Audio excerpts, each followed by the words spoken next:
Good afternoon, everyone. Once again, welcome to the inaugural webinar from CIPREC, and we're delighted to host you today. Just a few words about CIPREC. So CIPREC is the Circular Economy Powered Renewable Energy Center, and as our name suggests, we're all about leveraging the principle of circular economy to improve energy access and reliability across Africa. We are funded by the UK government's Artin Fund through UKRI, and we have been ongoing since January. And today we are delighted to start a monthly webinar series where we'll be just sharing some knowledge from what we're doing and what the new knowledge we're creating. And we are very, very privileged to kick us off with Professor Laye Alatishe, who is a professor at the University of Warwick and is also a Royal Society Industry Fellow in Power Electronics. Professor Laye also brings leadership to the technical work stream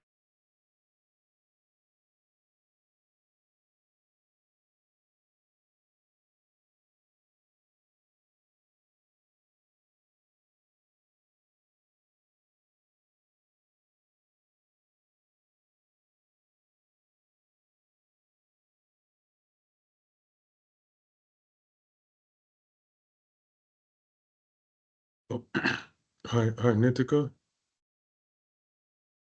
Hi. Hello. Okay, it's frozen, isn't it? Yes, I believe Moira's frozen, so I can hear you okay.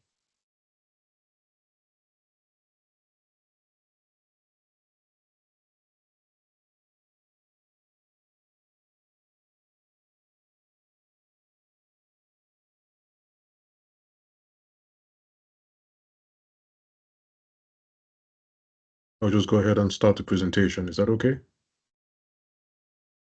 Sure, please go ahead.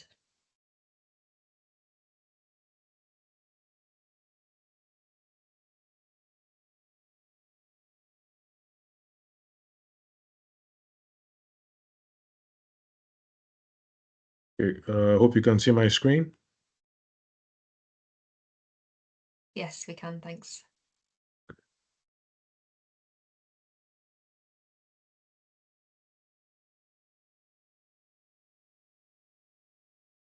Okay, am I good to start?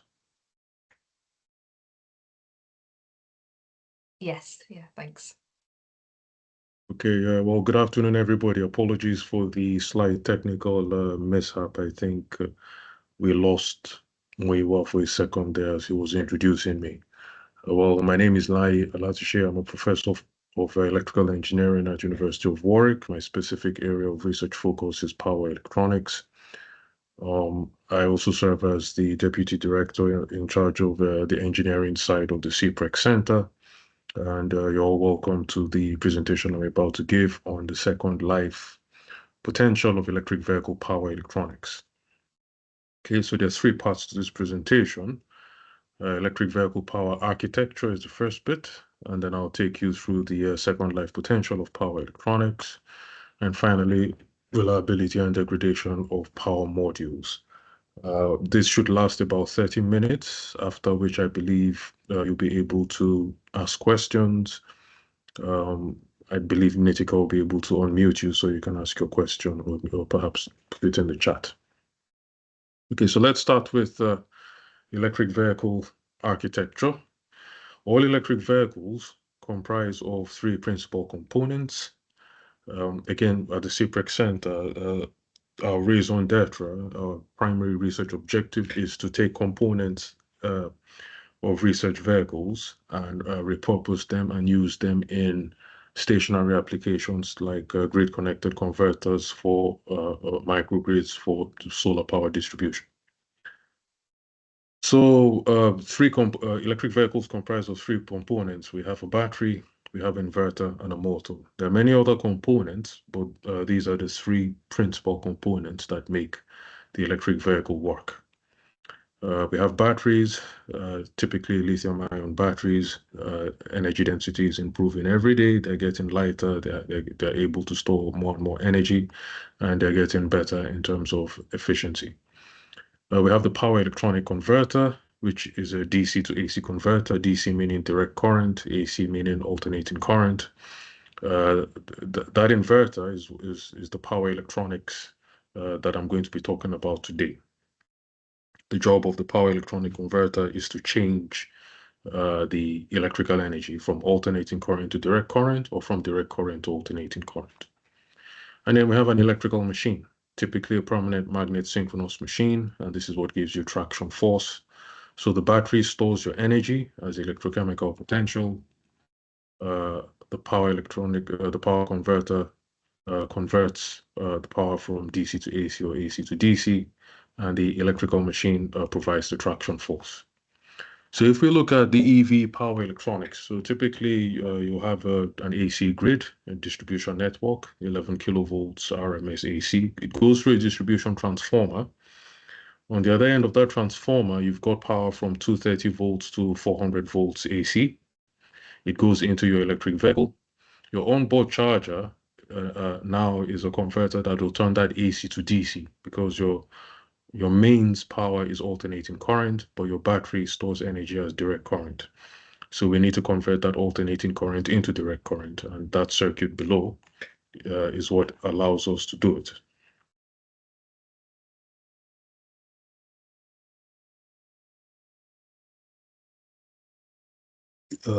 Yeah. So this is the single phase rectifier, and this is the isolated DC to DC converter. And this here is the main inverter. So this is the onboard battery charger, OBC, and this here is the main inverter. The main inverter is typically a three-phase, two-level voltage source inverter. Your battery charger is typically up to 22 kilowatts, whereas your traction inverter is typically hundreds of kilowatts. So the grid is alternating current, and the EV battery is direct current. Hence, we need an AC to DC converter, otherwise known as a rectifier, followed by a DC-DC converter, and that is needed for the onboard charger. However, your traction motor is an AC machine, and your battery is a DC energy source, so we need a DC to AC converter to convert that energy from DC into AC. So if you take your typical electric vehicle, there's a lot of power electronics in your vehicle, but let's look at the major classifications. We have the onboard chargers I've spoken about. It's an AC to DC and DC to DC converter for battery charging. It can be rated up to 22 kilowatts and can output anywhere from 400 volts to 800 volts. The job of your charger is to take AC power from the grid and turn it into DC power to charge your battery. We have a high voltage, low voltage DC-DC converter. Now in your electric vehicle, you're going to have various electronic loads that run at low voltages. These are typically your entertainment systems, your lights. You have many components that run, legacy components that run at low voltage. So you need a DC to DC converter, because these are powered by your battery, and your battery is high voltage DC, which can be anywhere from 400 volts to 800 volts. And these components run on low voltage DC, so you need to step the voltage down. So you need a DC-DC converter. You have the power electronics in your battery management system. That's for protecting the batteries and monitoring over voltages and performing cell balancing. We have an auxiliary inverter, which is a DC-DC converter for controlling auxiliary motors, steering, and other types of loads that are larger than your typical hotel loads. And then we have the main traction inverter. This is the bidirectional converter that gives you that converts the DC of the battery into AC to run the motor, and it's the largest rated power electronic converter in your vehicle, and it's typically hundreds of kilowatts depending on the vehicle make. So again, we have an electric vehicle, and again, this is we have the battery, we have the inverter, and we have the motor, the three principal components. Now, your power electronic converter can look like this, and if you break it open, you will see power modules that can look like this, and if you break those modules open, you will see power semiconductor devices that look like that. So that's just showing you the different levels. And the traction inverter modules, the typical module can look like that. So in your electric vehicle, you will have the housing of your modules. You will have your heat sink because this will produce a lot of heat and it needs to be cooled. So you have your water inlet and your water outlet.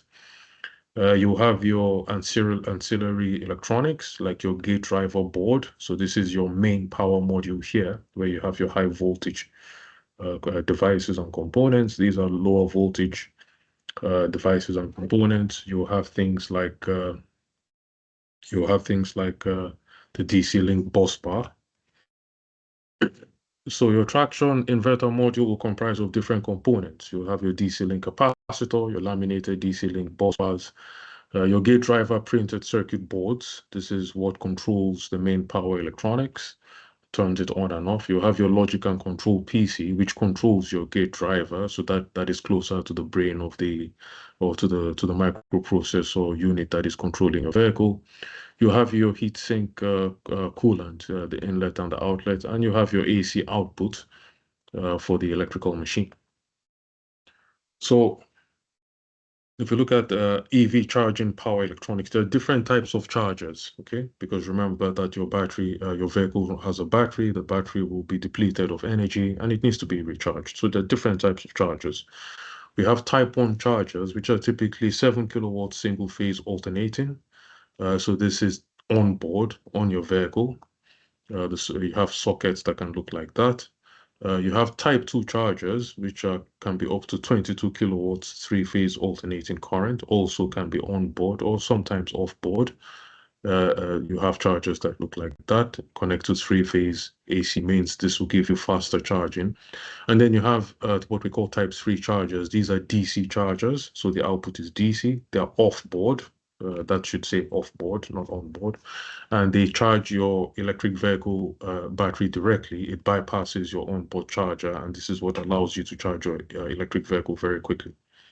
So your typical onboard charger, this is your 11 kilovolt AC mains. You have your 11 kilovolt to 400 volt transformer.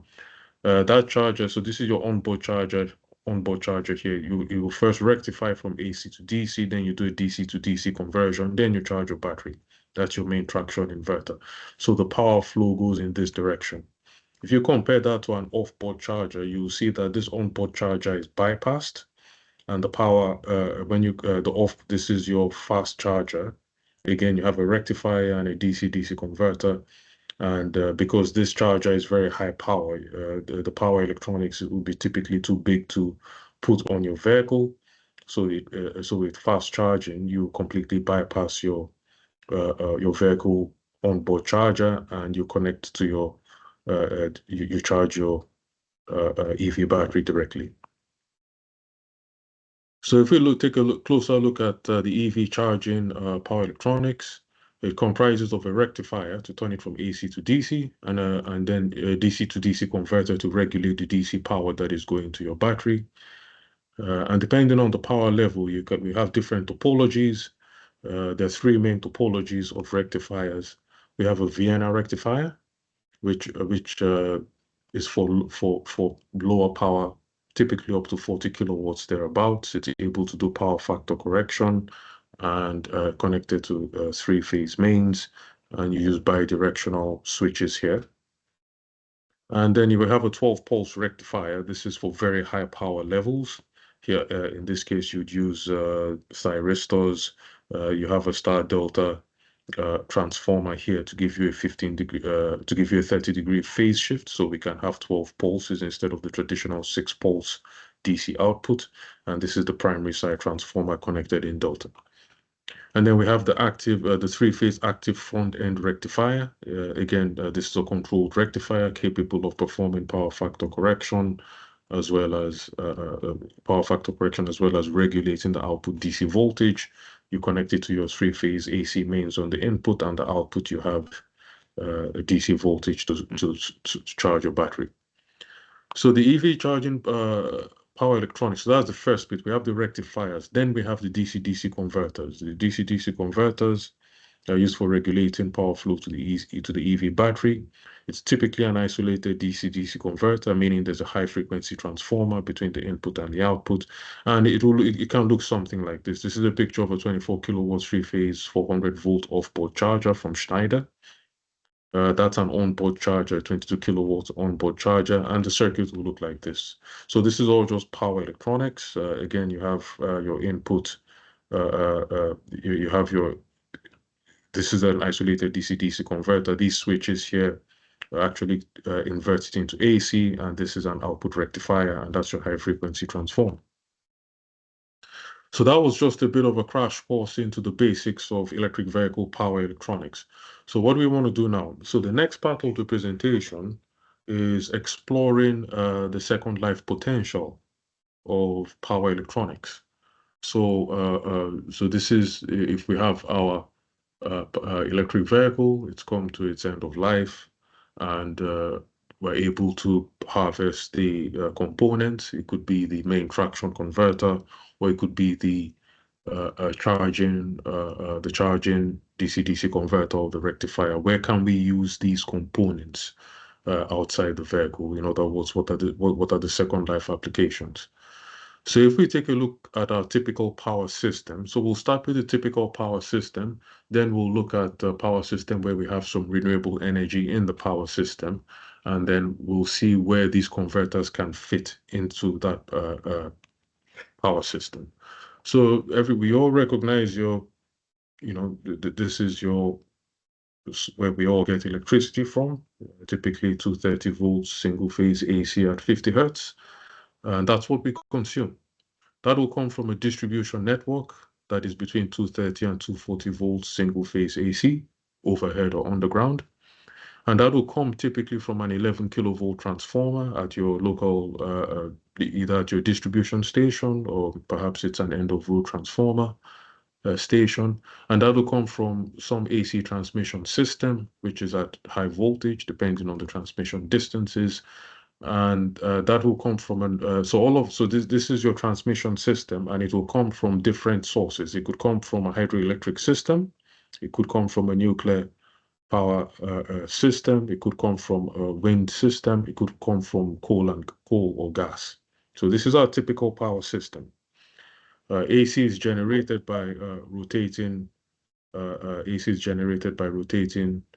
synchronous generators.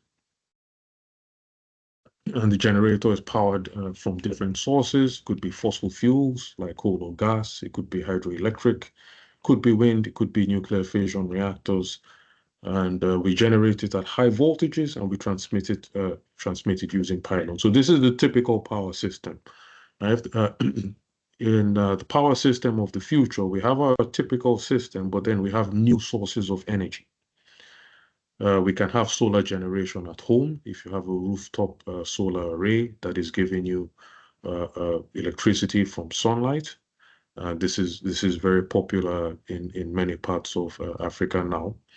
We can have solar generation from the distribution systems. So if we have a solar farm that serves more than one home, that typically will connect at a higher voltage in the distribution system. In this case, we're probably generating tens of kilowatts or maybe even hundreds of kilowatts. Your typical rooftop solar panels at home, each panel giving you about 200 watts, will generate for you a couple of kilowatts. Assuming you've got between 8 and 10 panels, you can get anywhere between 1600 watts and 2 kilowatts. And we can also have onshore wind. This will typically connect at higher voltages, like the 33 kV system. Some countries have significant onshore wind. So this is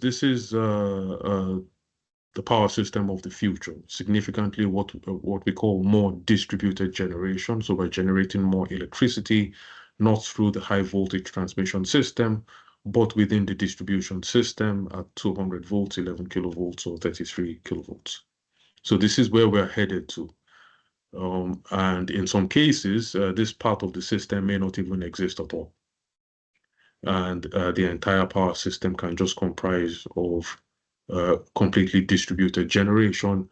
In that case, we could call it a microgrid or a mini grid. If it's not connected to the main system, then it's an island mode. So second life application of the power module. So for instance, we could have a PV generator that'll connect to a DC-DC converter, a battery, the distribution system, and that goes to your home. Okay. So at home, if you have your PV, you typically have a converter to come with your PV. This will generate low voltage DC. So you need a DC-DC converter with what we call maximum power point tracking to charge the battery. And your power module could look like that. So this is typically a DC microgrid system. This is assuming it's a DC system, so there's no AC in the system at all. And so second life inverter can be used for power flow control in DC microgrids. So this is your second life inverter here. So theoretically, this could come from the DC-DC converter in your EV charger that can be repurposed to function as the DC-DC converter between your PV generator and your battery. And interestingly, it's possible that this could even be a second life repurposed battery from an electric vehicle. So this is ideal for rural electrification where there's no grid access. So this is a DC microgrid. And when operated under derated conditions, we can actually improve the efficiency and the operating life of this DC-DC converter. So this is one application of an end of life of vehicle power electronics. Or we could have an AC system. It goes through your transformer, your distribution system, goes to a bidirectional converter. So that will convert AC to DC, but it can also convert DC to AC, goes to the battery, goes through another converter, and then gets to consumption. Now, in the traditional system, all of this is completely bypassed, and all the electricity just flows as AC from here to here. You can have a converter here, a battery for energy storage. So this will be a rectifier, that will be an inverter. If you have PV generation, again, it goes through a DC-DC converter, and that puts energy into your battery. So where can we use these second life power electronics? We can use it in these converters here, this bidirectional converter here, here, and here. And this is how we can support a weak AC grid using power electronics. So this is support for weak AC grids. So the second life inverter can be used to support power flow in weak AC systems. So in many places, this grid could be very epileptic, could be very unreliable. So we have PV generators, we have a converter, we have a battery, we have an inverter, and this is an AC system. The previous one was a DC microgrid. Energy storage in batteries requires power electronics. So anywhere you've got a battery that you're using to store electricity, you're going to need power electronics to interface the battery with your load. So the typical, if we look into the converter, so again, these are your solar arrays. You have a DC-DC converter for maximum power point tracking. If your load is an AC load, then you're going to need an inverter. So this is the typical circuit of your isolated DC-DC converter. And this here is your single phase DC to AC inverter. So power electronics for PV systems, as I said, they comprise of isolated DC-DC converters, single phase or three-phase inverters. So in this case, this is a single phase inverter, but it could be a three-phase inverter in larger power applications. And we have DC-DC converters. So the DC-DC converter here, these DC-DC converters are identical to what you'd see in your EV charger. So there's a lot of opportunity there for repurposing. The control strategy is different as we need maximum power point tracking, which isn't something you typically use in your EV charger. So grid connected converter. So if we have in applications where there's aggregated generation, as in the case of solar farms, as I said earlier, in this case, you're generating more power, and that power needs to go into the distribution network. So you could have a solar array here. All of these solar panels will have their DC-DC converters with maximum power point tracking. All of the power is aggregated into this inverter, and that then supplies the grid. So this is typically a solar farm. So it would be somewhere nearby an open field where there's ample space, and you'd have entire arrays of solar panels. And this would be the architecture of the power generation and transmission system. So power modules can be used as power flow controllers. This is another application. So in this case, we have a DC cable here. We have an AC input, and this here is our DC to AC converter, or AC to DC converter, depending on the direction of power flow. So again, this is another application of the EV power electronics. We can use it to interface PV arrays, a fuel cell if you have hydrogen energy storage, a battery if it's electrochemical energy storage, or it could be some rotating machine here which is connected to some prime mover generating electricity that will. So this is what we call a multi-purpose converter, and if there's no active power, we could actually use it for reactive power control. In that case, it becomes a static synchronous compensator, or a STATCOM. So this gives a lot of flexibility to the power system, to the distribution network in the control of active and reactive power, and they can be used for multiple purposes. So in the last part, we're going to look at the second life potential of power. So we've looked at the second life potential. Now we're going to look at the reliability. So how does EV power electronics degrade? This is important because now I've been talking about repurposing second life power electronics, but I suppose the important question is how reliable is it? It's important that the power electronics is reliable. So if we go back to our electric vehicle system, here we have BYD, it's a popular electric vehicle now.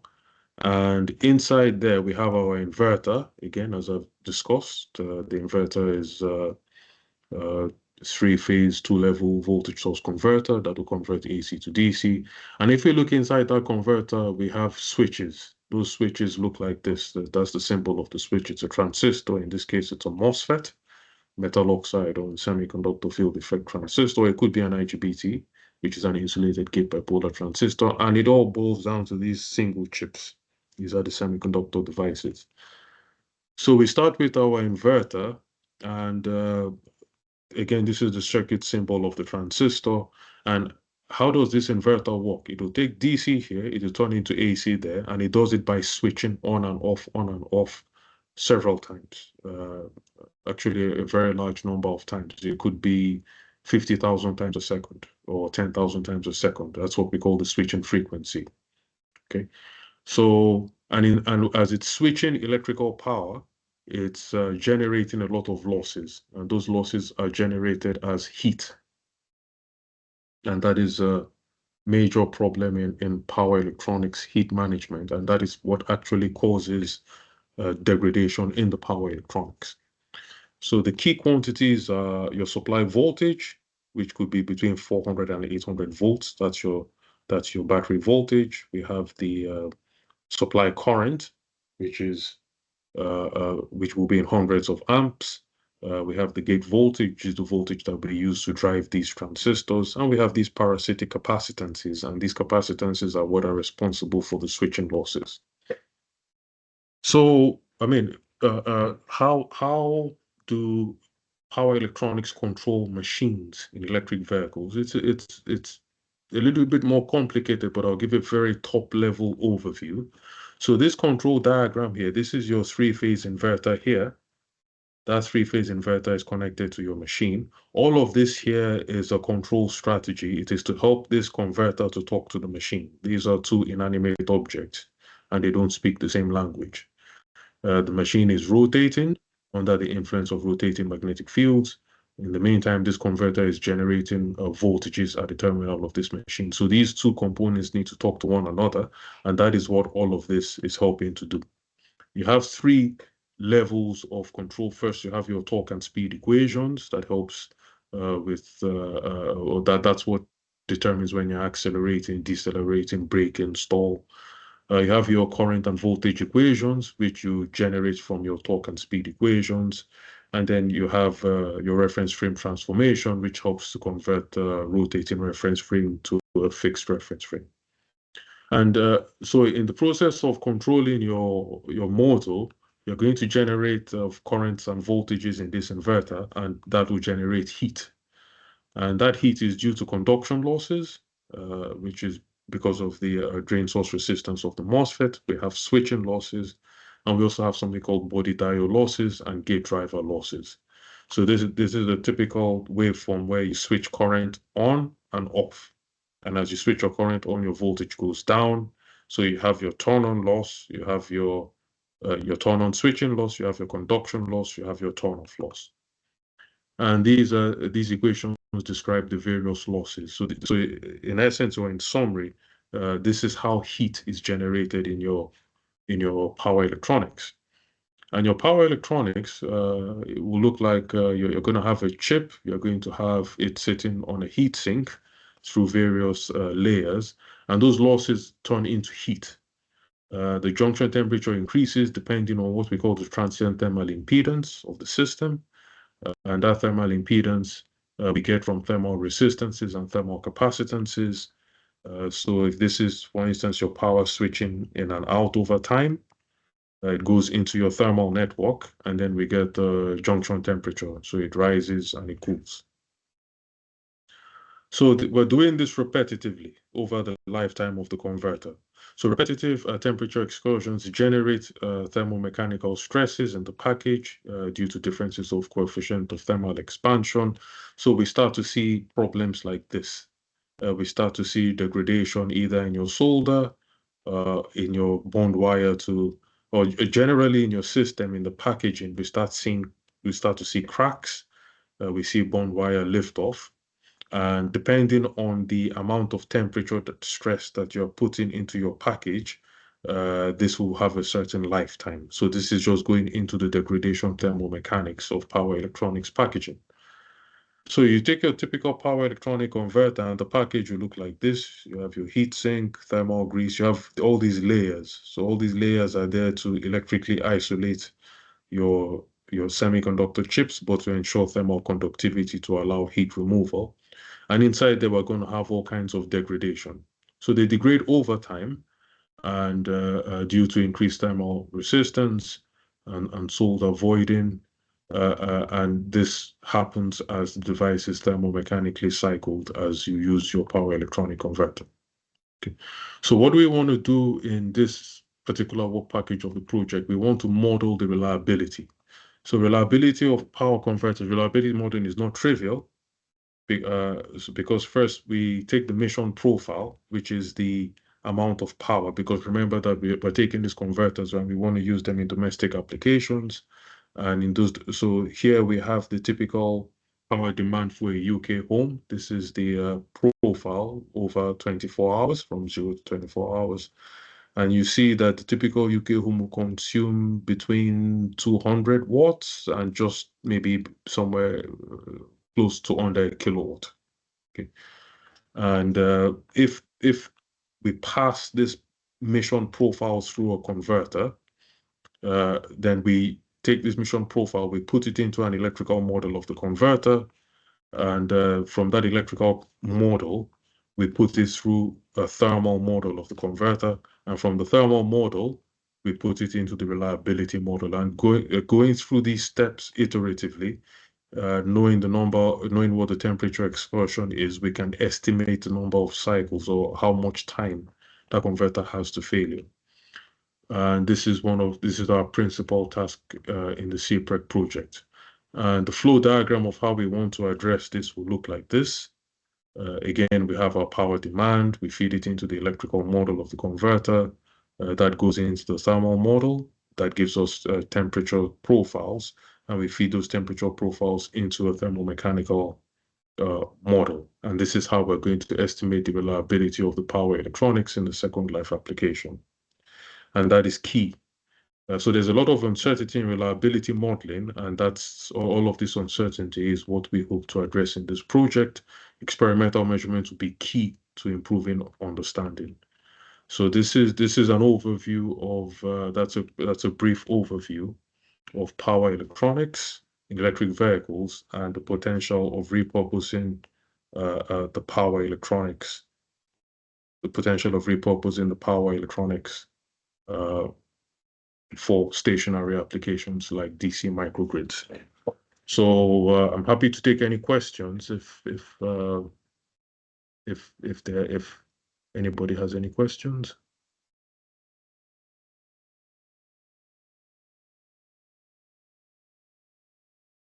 Yeah. So I believe Anitika, I think you can control people's Yes. microphones. Yes, I've just hold on 1 second.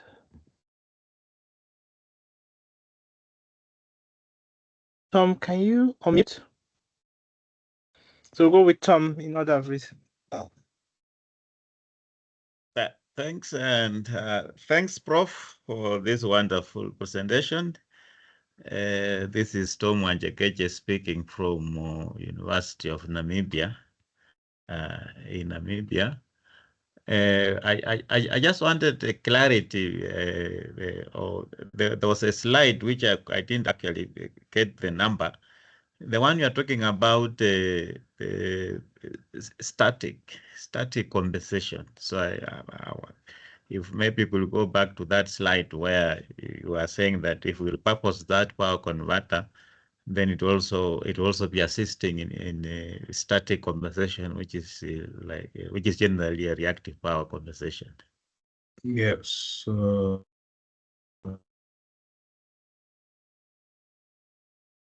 Yeah. Yes. Exactly that one.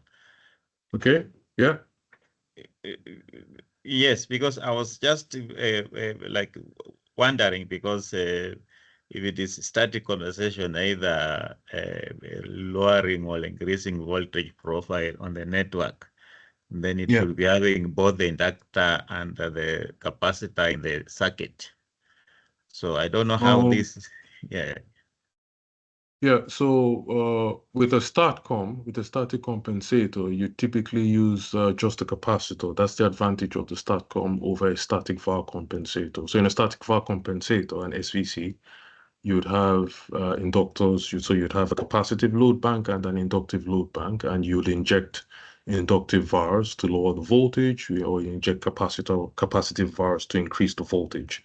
But in a STATCOM, that's the advantage of the STATCOM. With the STATCOM, if all you need is a DC link capacitor. By controlling the switches of the transistors inside there, you can change the phase angle between the current and the voltage. So you can make the voltage lead the current if you want to inject inductive VARs, or you can make the voltage lag the current if you want to inject capacitive VARs. So STATCOMs, so this is a well-established reactive power compensation technology. STATCOMs are able to do this without needing actual inductances, because you can control the switches. Does that answer your question? Oh yeah. Thank you very much. Yeah. Thank you. Next, we have Sarah. Can you unmute yourself? Is it me, Sarah? Yes.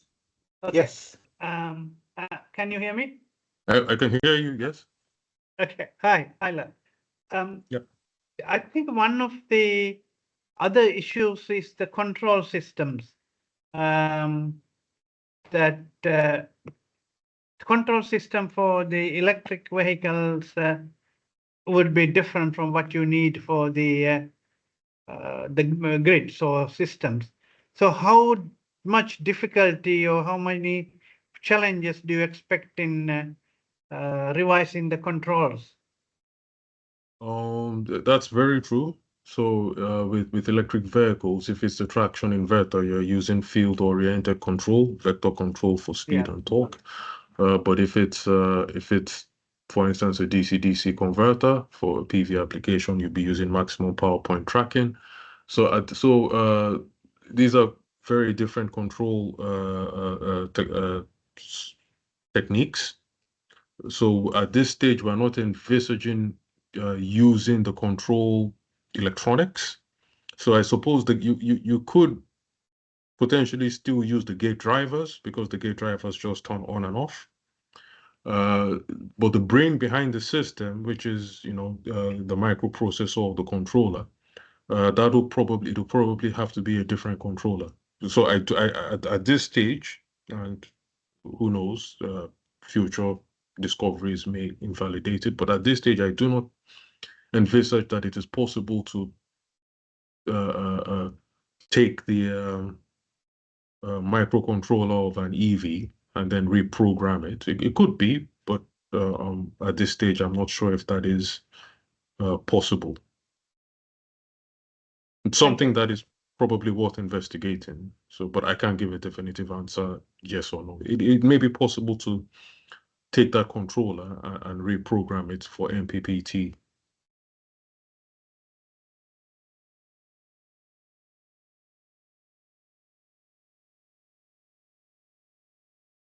So we have another question, Muyo?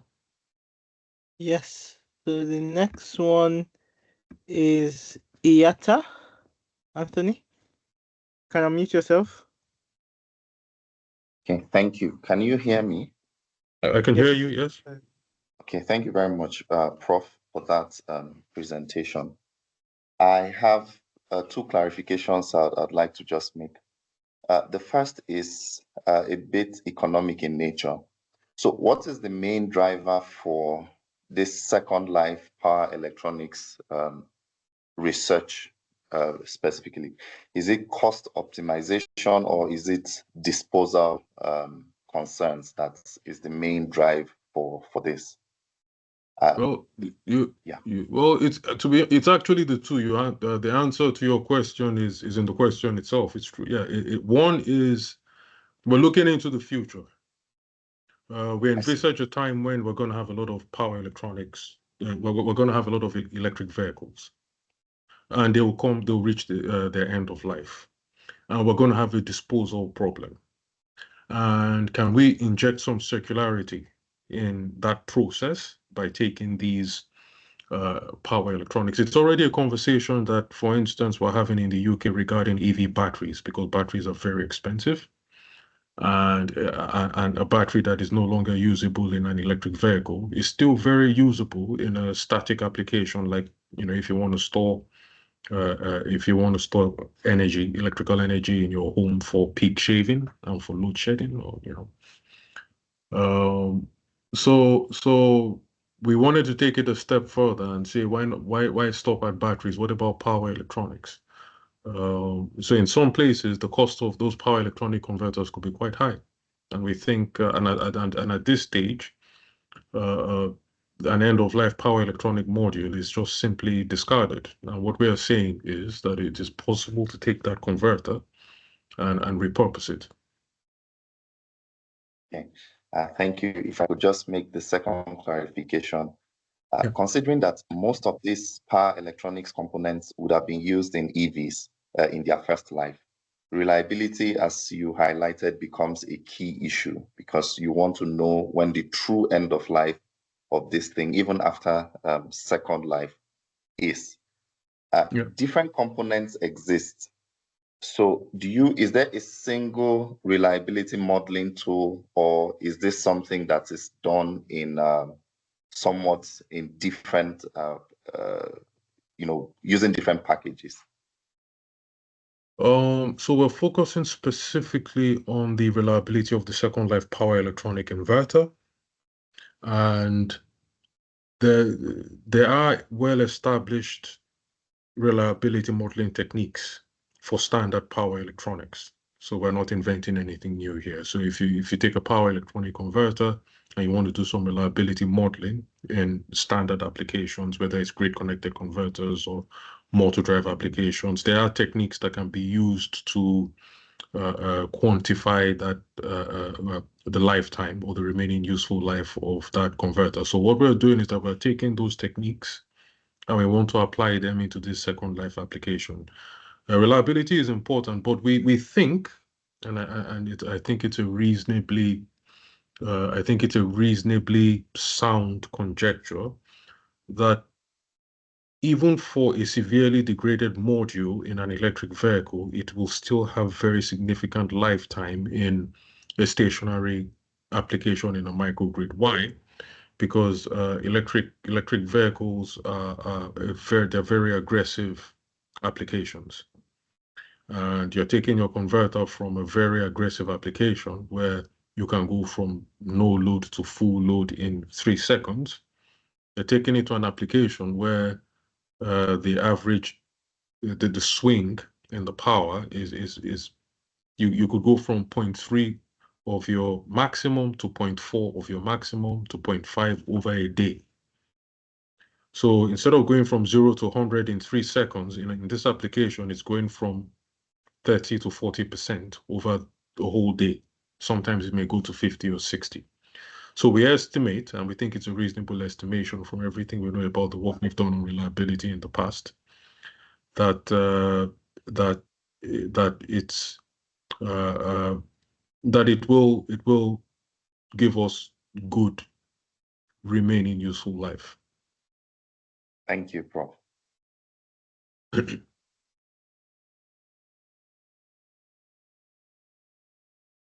Next, we have Rita.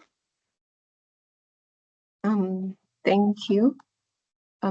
Prof, thank you for the presentation. It's really been insightful. So my name is Rita from Carnegie Mellon University, affiliated to KCRS in Rwanda. My question is about, I need a bit of clarification. Looking at electric vehicles and converters used for low voltage applications, and then we are looking at repurposing them to use them in high voltage, say high voltage distribution, maybe it's No. DC grid. It's not going to be high voltage. It doesn't have to be higher voltage. So we're not talking about like high voltage transmission. It could be a 230 volt system, or yeah, it could be a 230 volt system. Oh, sorry, continue. Oh, okay. Thank you. No, I mean, you can continue with the question. It was just finishing it, and you responded before I could finish. So I got the clarification. Okay. Yeah. Okay. Right.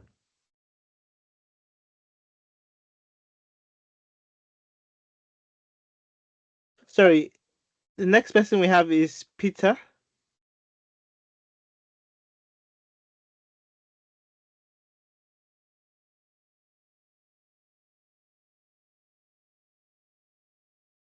Peter, we can't hear you.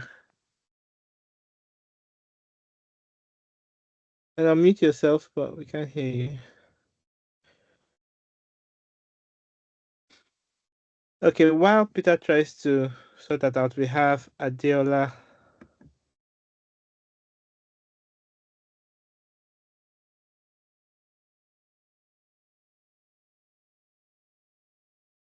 Just in case you're talking, Hello, I think hello. on mute. Yeah. Yeah, we can hear you. Yeah. Yeah, thank you, Prof. My name is Adiola Balogun, and I'm from the University of Lagos in Nigeria. And my question is, now I was just wondering, how do you predict or quantify the remaining life in this second life? The device has got it should have a cycle life. So how can you close to accurately predicting the life that is left in these bioelectronics devices? I'm into bioelectronics as well, so it's just what I'm wondering, because there are drives we have here from damaged scooters and what have you, and so that you won't end up putting up the power electronics into service and it won't just last for a long time. So that's just what's coming to my mind at this time. Okay, so when you have your second life inverter, there are certain diagnostic tests that you can perform that will tell you what your current state of health is of that converter. The most important one you can do is measuring the thermal impedance. And when you measure the thermal impedance, that doesn't give you all your information, but it will let you know if you have good packaging. So meaning you have good heat extraction, because ultimately what kills all electronics is heat. somewhere you've got a failure in the heat removal system, and because heat is being generated quicker than it's being removed, then you have an accumulation of heat and things break down because of over temperature. So the first test that we'd normally do, it's a diagnostic test, would be thermal impedance, and that tells us, so we inject a certain amount of power in it, we measure the temperature, and that will tell us what the thermal impedance is. If it is within a useful, if it's still within the limits, as I said before, we estimate that you can still have very significant usable life in the converter, especially if you derate it. So if it's, for instance, a 100 kilowatt converter and you're using it at 20 to 30 kilowatts. So it means it was designed to extract 100 kilo, it was designed to extract heat that results from a 100 kilowatts application. But since you're using a 30 to 40 kilowatts, it means there's a lot less heat being generated. So one way to extend it would be to derate it. We'd recommend derating. And the very specific answer is, in my opinion, it's reliability prediction is very, very, there's a lot of supposition, a lot of assumptions, and even the world's experts in it will always tell you that, this is just indicative. There can be freak events that can kill a module very quickly. So I suppose the answer to what the direct answer I'm just trying to give is that we can perform some diagnostic tests, and then we can do some reliability modeling, which can give us a remaining useful life. But to be honest, that's what a lot of this project is about. So if you ask us this maybe 2 years from now, we may be able to give a less vague answer. It'll still be vague, but not as vague as I'm giving now.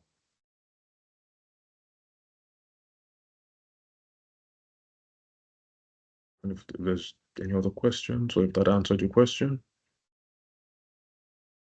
Yes, thank you.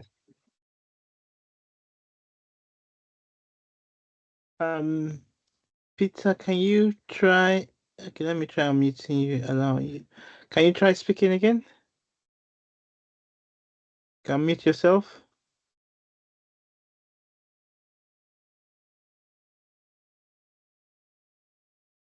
Fortunately, we can't hear you. Are you able to type your question?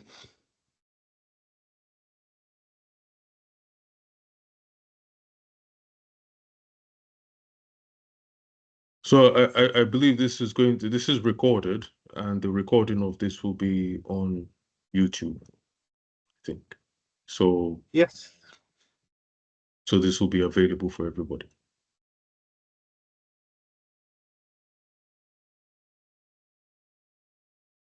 Yeah, that's answers Bria's question. Okay, so that's a good question. That what happens when you get to the end of second life? Is there recycling or disposal to prevent shifting e-waste burden? Muyiwa, can you tackle that? So at the end of second life, what happens? Yeah, so that's part of our project. So in the coming months, there'll be a webinar focused on that. So what we're doing is, number one, what Lai has presented and the work package is leading is looking at that whole area of second life. But after the second life, we're thinking about disposal and like what policies have to be in place, what technology has to be in place, and how do we measure standards so that if EVs are coming into Africa, we can be sure that they have decent life left.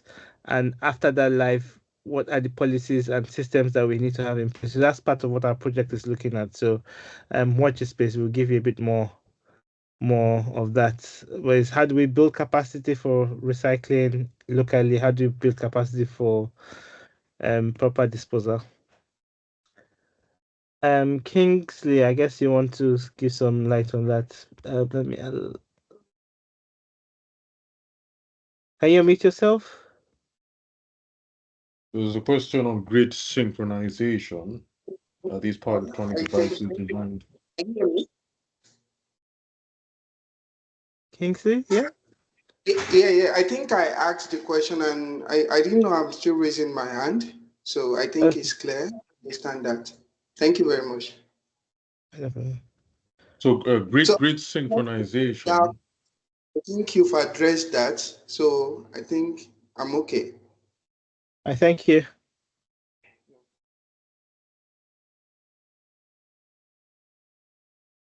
Carry on, Lai. So- That yeah, was I the mean, previous question. Yeah, so there's a question on grid synchronization. Well, I mean, if that's a control strategy, isn't it? You have your phase lock loop to synchronize your converter output voltage to your grid voltage. So as long as your converter is properly controlled, you shouldn't have any problems with grid synchronization. So I mean, how well your control strategy is able to lock your AC output to the grid doesn't depend on the state of health of your power converter. That's just purely a control. That's just purely a control strategy matter.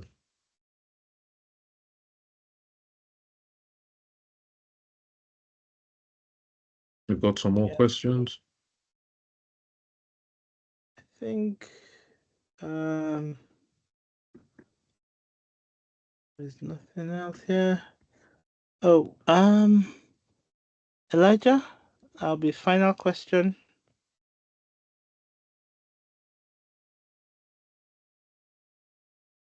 So can you unmute yourself?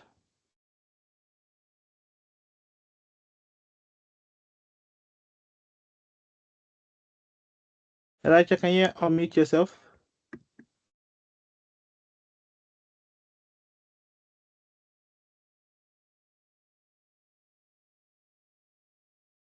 If not, you can type your try.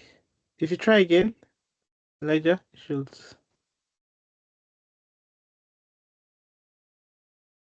Oh, everybody. Thank you, Prof, for the presentation. And my name is Elijah from Kenya. So I had a question because we are talking very much about MPPT. We had a previous technology of pulse width module, the PWM. What are some of the advantages of MPPT over the pulse width module? Thank you. Yeah, so MPPT is just about ensuring that the operating point of your converter is at the point where you get maximum power. Pulse width modulation is what that's different. That's just about how you control your output voltage. So you use PWM to control the using the modulation index to control your what your output voltage is, and then you use and then you set that output voltage to a level that gives you maximum power. So the two work together; they don't work against each other. I hope that satisfies. Yes, thank you. Thank you. Understood. Thank you very much. Okay, thank you so much, Professor Lai Atishe, and thank you all for joining. It was a very insightful session, and we look forward to engaging more. As we said, we're a project that we're working together, and stakeholder engagement is very key. So please keep in touch. If you scan the QR code there, you'll see all the links. Follow us on LinkedIn. We have a lot more interesting events coming up, including monthly webinars. So please stay in touch and we'll be in touch. Thank you once again and enjoy the rest of your day.